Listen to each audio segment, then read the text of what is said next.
Welcome to our video about area monitoring.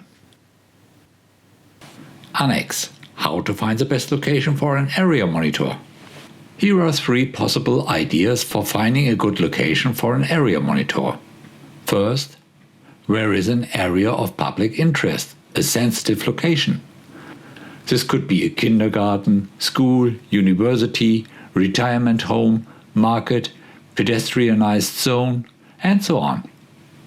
Or where new base stations have been or will be installed, or where new buildings are sited near to existing stations, or where radiation is particularly high, at so-called hotspots.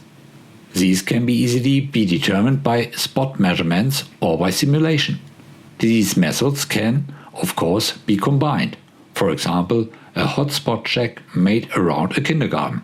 In this regard, the ITU states, the measurement point should be chosen so that it represents the highest level of exposure that a person may be subjected to, taking into account all possible sources of emissions.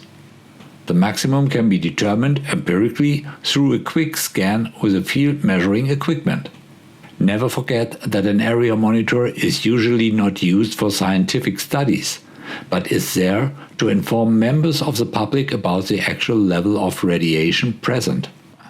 Involving the public in the choice of location is a further factor that can raise the level of acceptance for such measuring system. This was a short introduction into area monitoring of electromagnetic fields. There are more videos available on our YouTube channel regarding instrumentation and realization of area monitoring networks.